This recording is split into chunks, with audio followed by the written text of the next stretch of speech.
you're the chair of Africana Studies at Brown University. You are, I mean, this is the product of, speaking of the 70s, you know, like fights for things like Africana studies, ethnic studies, gender studies. And we now have a president, administration, a regime, a cultural, you know, these white supremacists in power who are like, no, all of this is awful. We shouldn't be learning about this. Remember, of course, critical race theory was their big thing. Now their big thing is DEI. So you wrote recently in an op-ed that it's not just a backlash moment. It is far bigger. I had your quote, dang it, I lost it, but it's a lot bigger than that. And actually critiquing and dismantling DEI in you know, to sort of, to like, I mean, talk about that, but like that ultimately DEI wasn't actually meant to make real lasting change. And it was very easy to roll that back. And that's what we're seeing now. Can you just, it's almost like you talk about like a, you don't say it like this, but like a vibes based justice, social justice. It's not really policy. How you feel about belonging. Yeah. So in this book that I wrote, Integrated, I do talk about this period in 1970. So as I'm talking about Frank Rizzo, I mean, the Frank Rizzo in 1974, 72 or 74 in Philadelphia, there's a group of Black students who are calling for Black studies. You know, they're calling for, they're high school students. And they're calling for the right to wear dashikis. It's a period of time. So they're like, we want to affirm our cultures, wear dashikis. We don't want to have to salute the flag, because from where we stand, between what we saw in Vietnam, what we see in our communities, we don't want to be forced to do that. And we want Black studies. We want a curriculum that is teaching us about something about who we are. And about America and the place that we see. And so Frank Rizzo, this he was at the time the police chief, shows up at a protest, peaceful protest that the students are having. 300 Black students are in front of the Board of Education and saying, these are the things that we want. And he shows up with officers, hundreds of officers in riot gear, and immediately says to his officers in riot gear, let's go get their Black asses. And he leads the charge into this group of 300 high school students and is just wailing on them. Now, his officers all have on riot gear.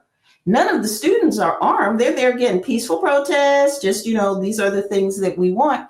And he's putting people in the hospital. It turns into a really defining moment. And then some people are calling for for him to be fired. He ends up being mayor, and he ends up being a long running mayor, and ends up hardening these activities and beliefs that he has.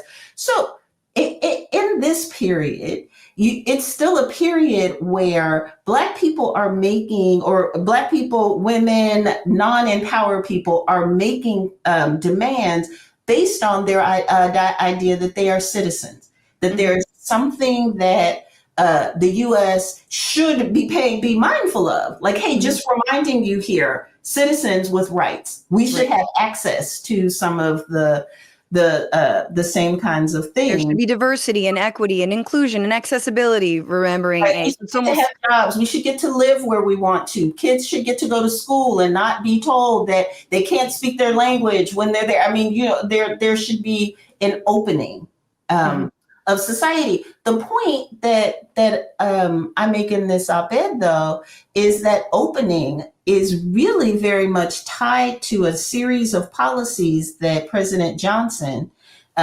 really initiated. And the point that I'm really making with that is it's the same policies that this administration is using to drive us in another direction.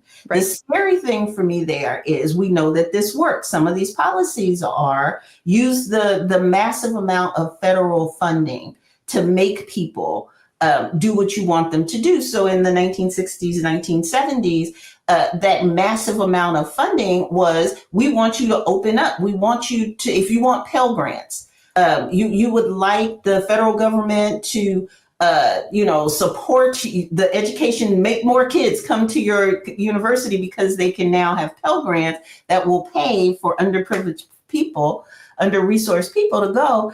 You have to allow under-resourced people in your schools. There's all kinds of money for women, Yep. for ethnic studies, for like all kinds of things. Yep. And it forces open universities this much. People who are in those universities that tell you it was never like the second coming of the revolution had not dawned. However, it opened up and acknowledged that there was a need for space. It used laws like Title VI, the 1964 Civil Rights Act, 1965, the Higher Education Act, Title VI, which is a part of the 1964 Act, that says citizens cannot be institutions cannot discriminate based on identity. Right. All of these things that are now being used, the very same things. Title VI now has a new meaning. The idea of the Justice Department in the 60s and 70s was investigating acts that were making it impossible for Title IX is making it impossible for women, or making it possible for women to claim discrimination and have that adjudicated. Now, all of those things have been pressed into service in an entirely different kind of way. It's Stephen Miller saying that a real discrimination is the white people who are not now the majority of a college, student body, even though, whatever, they're mad at that it's 7 or 10% students of color versus 1% back before any of the programs were enacted. So my question is, what was the flaw in some of the writing of these DEI policies? Or the Title VI or Title IX, is that it wasn't specific enough? I mean, when we're talking about like the Civil Rights Act, it's like, was there not specificity? Did we need to get more specific or strengthen this, these civil rights laws to be very specific about Black Americans, about people descended, from folks who suffered Jim Crow, whose grandparents weren't able to vote, like whose great grandparents might have been, held against their will? Like what? Like, did we not just specify enough? I think that in the beginning, when they were enacted, it was just sort of understood. It's the middle of the civil rights movement. People are marching around saying, "Hey, look, the people in the South won't let us vote, or in the North either." Right. So people are keeping the idea of access, and it's very localized around Black and brown folks to a large extent.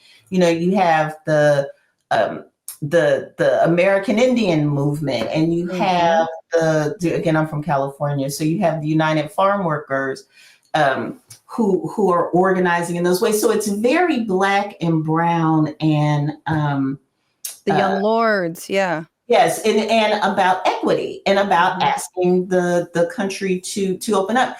Here's the thing that we often, when telling the story of the history of civil rights, I think leave out, which is instructive. The numbers of white people who were supportive of this were never large. This was government and judicial activism. Those policies that we now, for some of us, think of as a heyday in the U.S. of a multiracial democracy, where you're actually saying we want to expand who has a seat at the table, who can go to schools, who can buy a house, who can get a job with the federal government. We are now a nation that wants to broaden that. So for many of us, it's like, yes, anyone can see, obviously, that this is the direction the country needs to go in. Obviously, where more people are getting more, governments working for people. The numbers of folks, so if you start looking at poll numbers, the organizing that starts to take place, the op-eds that start to be written, is all about how basically nobody asked white people if this is what they wanted. Right. Like, this seems like a moment. So cis, white, men are constantly just kind of like, that's not our ministry. What is this? What are you doing? And then it turns to, and now you getting something is taking from me. And it's that idea that these rights, these moments, this widening is beneficial is now run up again. It happened once before, again, 1980s with the Reagan presidency, but what has now hit up against people who are simply like, we went too far. It's too expensive to have that. Is that really what we need? I would say though, but the other thing about this moment that I try to even get my students to think about, and some of my colleagues to think about, is there really is a dis-ease with this idea of elite culture. And there's a mockery of some of the feels, like, you know, we have feels. Right. If it doesn't make me feel good, if it doesn't make me feel safe, if it doesn't make me feel like I'm heard and understood, then it's wrong and must be banished. That's a caricature, but of how people who are so-called elite, it doesn't even matter. Well, I tell my students, you could be first generation, but if you're first generation in Brown University, that's putting you in a certain kind of milieu that's different than I'm first generation at the community college. And you may not think of yourself as entering a kind of heightened elite space, but the folks, I mean, this is like storming the Bastille almost. I mean, you know, people are really the either disconnection for voters who just didn't feel like voting, like just weren't feeling it, didn't like the policies, didn't like the people, didn't feel like coming out their house for whatever reason, just didn't want it, or those who actively decided to vote for someone who's professing fascism. It's a moment, again, that needs a different kind of reckoning. The issue that I take with DEI, diversity, equity, inclusion, all terms that there's nothing wrong with them. We should strive for it. We should grab onto them and hold them close. But often those terms end up being about how you feel in a certain place, and they're able to roll back actual rights in order to give you DEI. And now DEI, they want to get rid of that too. What's going on, Frantifa? If you haven't already, subscribe to this channel right now. Hit that button. And also, you can become a patron and support the show every single week. Get access to bonus episodes and exclusive merchandise. Patreon.com/Bitchuation Room. Do